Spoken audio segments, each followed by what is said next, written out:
Are you bored in quarantine? That's such a coincidence, because I am too. It's a good thing I'm about to tell you 25 binge-worthy TV shows on Netflix, so let's get started. Hey guys, it's Diana and welcome back to my channel. In today's video, I'm going to be sharing some of my top, actually just all the shows I think are very good on Netflix, and especially in this time, I think we have a little too much time to spare. So if you're looking for a nice way to relax or before you go to bed or just pass time, here are a bunch of TV shows that I really recommend. The first show I'm gonna mention I just finished, so that's why it's newly fresh in my head, is Love is Blind. Love is Blind is a reality show of trying to prove is love blind. Essentially there are a bunch of guys and a bunch of girls, and they cannot see each other at first, so they are placed in these two pods. Everybody has some speed dating blindly with a pairing, and they talk to everyone. It's really interesting because they emotionally connect, and then afterwards when a guy or girl thinks that they've found their match and thinks that they can move on to the next level with them, one of them proposes to the other and moves on to the next level, which then they see each other and then they try to build an emotional connection with their physical connection, and then just the whole journey from there. They go on a vacation, they meet each other's families, live together for a little bit, and then it's their wedding. The vows are set. It's a yes or no, are you going to marry me? And let me just say that not all of them were successful, so it's really interesting. The last episode is the reunion, and it's everybody like, had they come back and started dating instead, or like what happened, did the marriage break off? Like basically an update, and it's really interesting concept, and it's a bit cringy at first because it's like confessing love after knowing each other for 3 days. One of the couples ends up really successful, and they've been together for like a year and a half now, and I like follow them on social media and stuff, and they're really cute. So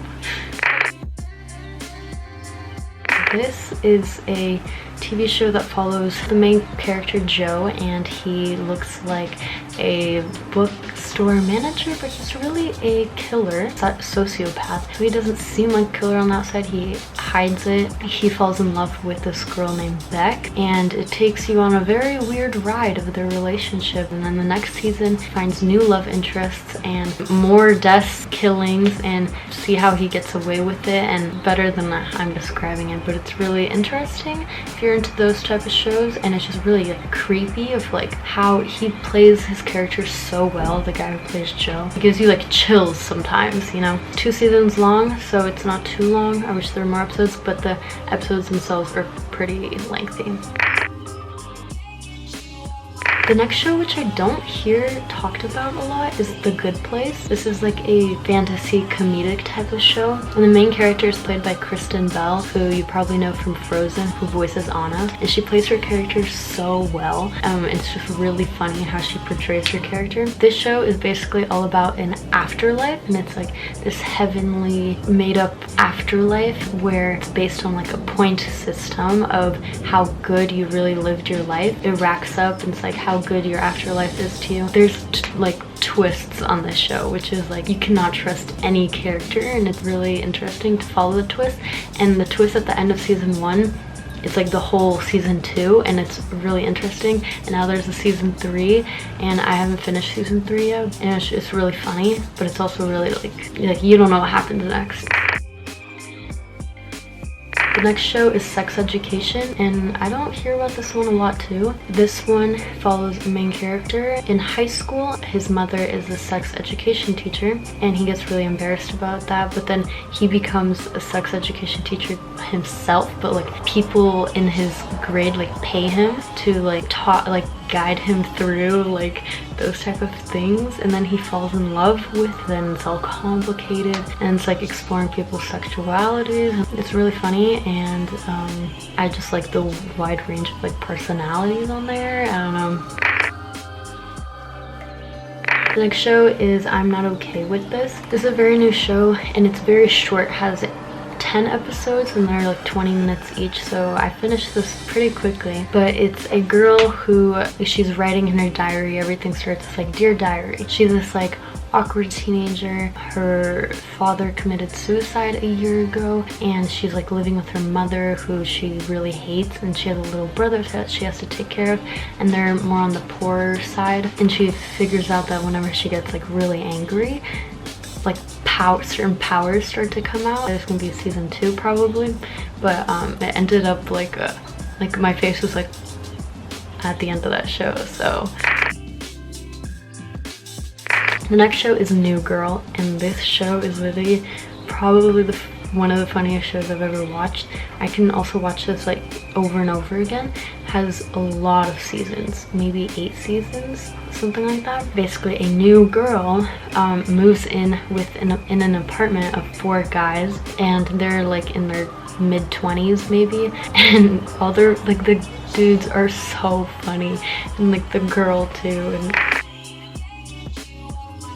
this next show is probably my ultimate favorite, one of my ultimate favorite shows, and it's Shameless. And this one is very hard to explain because there's a lot of seasons and a lot of things happen. But basically, it's this big family that's that lives on like the south side, and they're more on the poor side, and they're a poor family. The oldest sibling, Fiona, she like takes care of all her younger siblings, and but they grow up eventually, and every child takes a different path. One of them has a baby, one of them joins the army, and it's such a funny show. And then one of the main characters is the dad. You see him struggle with like addiction. He has like a pretty messed up life and just doesn't take care of his children. It's not as sad as I'm making it out to be. It's really funny. This one is definitely a binge watching show. You want to keep watching it. So this next show is also one of my top shows, and it's Jane the Virgin. And this one leaves you with cliffhangers at the end of each show, each episode. This one also has many twists. The reason why it's called Jane the Virgin is because the main character Jane, she's like 20 something years old, and she's a writer, and she believes in waiting until marriage. But she goes to a doctor's appointment with her mother, and the doctor tells her that she's pregnant, and she's like, what? That's impossible. I've never done that. The doctor's like, well, you are, so like you're lying. And she's like, no, there's like no way. And soon you figure out. And then I spoiled everything, which is no fun. I'm gonna restate it, but basically then she goes to the doctor and figures out she was pregnant, but she is still a virgin. She did not lie about that. So then you figure out how that's even possible and what happened. So that's the plot for a little while. The next show is really good. It's called Black Mirror. This, I think, fits into the TV category, but I think it's just a bunch of different movies because none of the episodes really relate to each other, except they kind of do when you go really in depth, but I'm not gonna get into that. I love watching stuff that makes me think. At the end of each episode, I'm literally like, and then I have to like look up on Google like what that really meant, like everything. Like it really makes me think. So I'm gonna give you my top 5 Black Mirror episodes. They're really good. I'm not gonna go into too much detail because this video will be very long. If you want to watch the show, watch one of these 5 because you'll get a good idea. And I think these are, at least one of these are someone's top favorites. So 1, Black Museum, season 4, episode 6. So good. 2, Archangel, season 4, episode 2. So good. 3, Shut Up and Dance, season 3, episode 3. This one's kind of messed up. I'm not gonna lie. This one kind of disturbed me. It's really good, but like I would give you that warning. 4, Nosedive, season 3, episode 1. Really like a world where people have points, and it's based on like what they share on social media, and you have like above your head like your ranking out of 5, and like if you do something, if someone gives you a bad rating, they didn't pick up something for you, someone can like rate them down, and then your rating goes down, and your rating depends on like what type of house you have or like how much money you make and stuff like that. A really interesting grasp of like social media and how people like judge you off of social media. So that episode was really good. And 5, San Juanipero. I pronounce that so wrong. I'm not in Spanish. I'm in French. I don't know. Season 3, episode 4. The next one is That 70s Show, and this is like a sitcom type of show. It takes place in the 70s and it follows Eric and Donna, two lovers, but like they start out as best friends, and the first few seasons are way more interesting than the rest. That's why I kind of stopped watching. Like I don't think I watched the last 2 seasons. It's really funny and it's like a good show to like, it's not like you have to pay super close attention to them because it's like a sitcom. So, but it's still a really good show and it's really funny. Another one of those type of like just like lighthearted is Portlandia. I don't think anybody talks about this. My boyfriend mentioned it to me and it's so funny. I don't even know how to explain it because it's so weird, but it's so funny. Like please just watch an episode of Portlandia and you'll get what I'm saying. Another really funny show is Big Mouth, and this is an animation. John Mulaney voices one of the main characters, so it's really funny. And it's based on a true story of him and his best friend, like them growing up during puberty. And I have to admit, this show's pretty disturbing sometimes. Like it goes into detail, and it shows detail, but like through animation, but like, yeah, but it's really funny. If you want to get a good laugh, watch Big Mouth. The next show is Glee, and I watched this a long time ago. If you're into musical theater, or if you're into, you know, they break out into songs and like popular songs, and I listen to their soundtrack all the time. It's about high schoolers, so many love triangles and like teenage pregnancy, bullying, and they cover lots of problems in high school, and I think it's really good.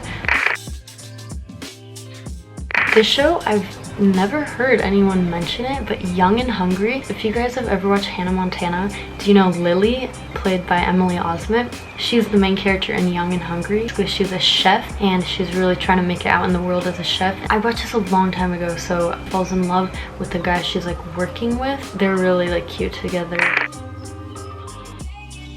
The next show is The Fosters, and this one has to be probably one of my favorite shows, like ultimate. This show is about an adoption story. These 2 siblings get adopted into this family, and there's just like family problems, and addresses lots of real problems too. They're high school students, and the parents are 2 women, who one of them is a teacher, one of them is a cop. Also just addresses foster system is and how messed up it is sometimes. The next one I used to watch all the time, and it's Orange is the New Black. This kind of gives like a fantasy version of prison. Really interesting and really messed up sometimes. There's so many characters and background, like where they come from, like they're all so different, and then they're all just joined in this prison. It does not portray at all what real prison is like, because sometimes you're like you know, prison doesn't seem like that bad. It kind of gives an unrealistic perception. Main character I really hate. I just find her annoying, but all the other characters I love, so. Next is Atypical, and this one is so good. I've never seen a show like this before. The main character is a teenager who has autism, and then he also has a sister who's a year older than him, than his mother and his father, and they all kind of play a big role into the show. It follows him having a job, school, getting a girlfriend, and all those things, and it's a really like sweet story. The mother and father have some issues, and it just like gives you a little perception of how autistic kids like go about daily life and what they have to deal with. And so he does normal things like having the job, you know, and going to school, and he goes to college, and like it's just really interesting. This, if you're really into like FBI type of things, this is the show for you. I have like a wide range of interests in TV shows, so that's why I kind of like all these, but Quantico is so good. It follows an FBI agent, or like them training to be one, how they like cover cases. This one is my ultimate favorite show, Grey's Anatomy. You've heard of it.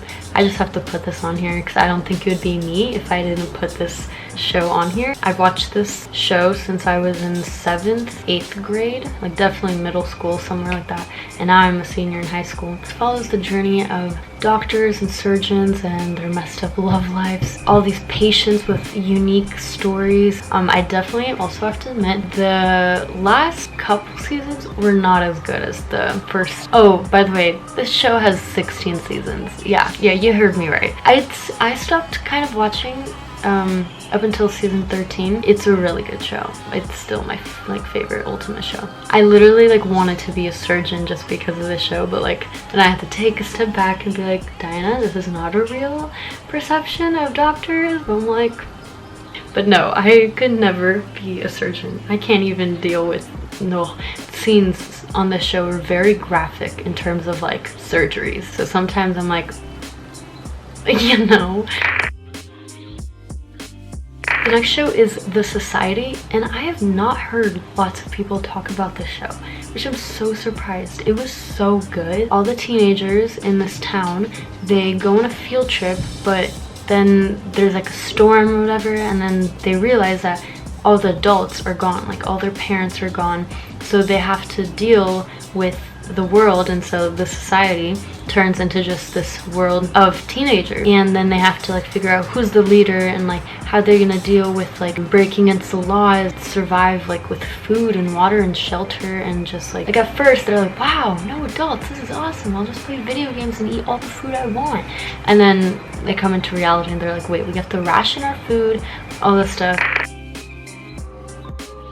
This show is, I don't know if it's underrated, but I just don't hear lots of people talking about it, but Gilmore Girls, it's just like a sweet show. It follows two main characters, the mother and daughter, Gilmore Girls, and it just follows their like relationship, and the girl like you see her through high school, through college, her love life, and I think it's just a very sweet show. It addresses lots of like topics of like growing up and becoming an adult. Phew.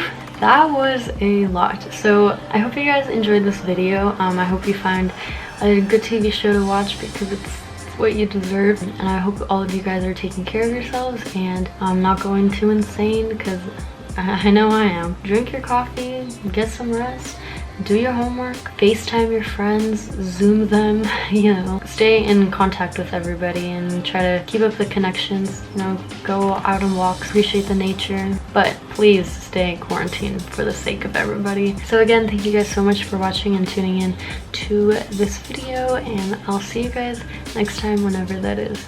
Bye! Mama's wondering why he grades a push. Push your friends up and shut the door.